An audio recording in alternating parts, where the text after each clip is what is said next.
Well, we fell in love at a bus stop. That was love.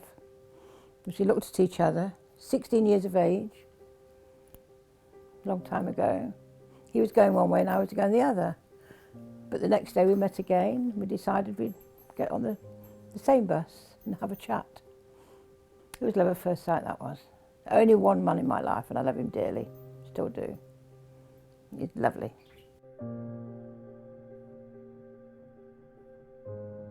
You know, we just, straight away, we knew we were meant for each other. It was a real love relationship. And I would never, ever love anyone else like I have loved him.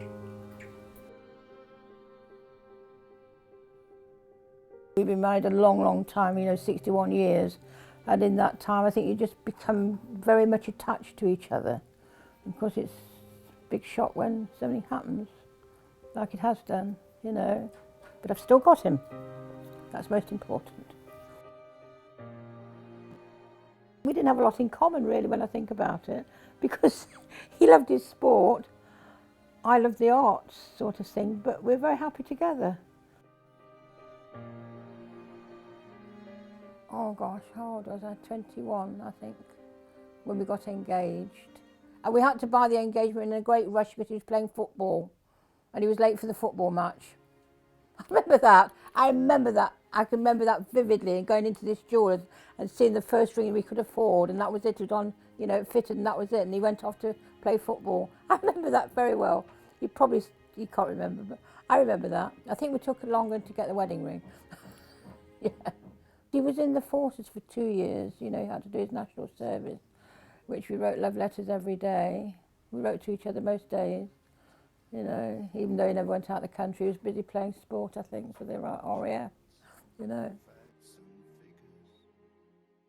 We went to South Africa, went on the mail boat for 2.5 weeks. We didn't really want to get off that boat. We were having such a good time. We were. A funny moment on the boat, they had the gala evening, and I'll never forget, and we'd still talk about it. They had what they call a wheelbarrow race. Do you know what a wheelbarrow race is? And always Dennis said to me, and I got a long dress on because you had to dress up. Dennis said, just hold my ankles and go. And we won it. Our life turned upside down overnight. You know, one morning we were fine, and in the afternoon, life changed completely. Absolutely completely.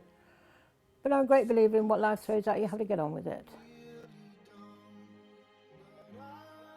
He went from being, you know, a husband that, you know, looked after me, you know, and was there for me, but he's now absolutely paralysed from the neck down.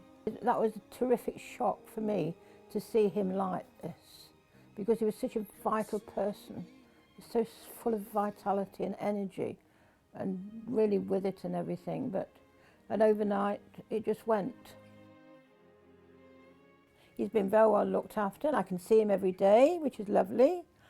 And also I've got a very, very supportive family, absolutely brilliant. My 4 children, I couldn't have done without them. I think my worst moment is when I come back here at night after visiting him.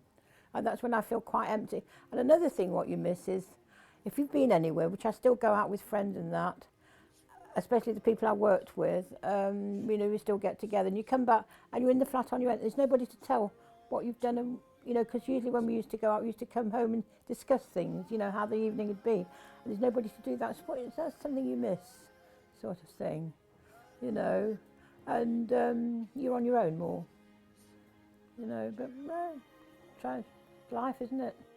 He's a lovely, lovely man. You'd love him. He's got everything. He's I don't know. I don't think I'll ever meet. Well, I don't want to meet another man because he's the only one in my life. But he's just, to me, he's just so lovely. He's got everything I ever wanted.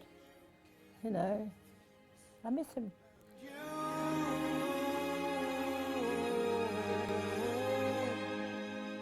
I can't imagine life without him.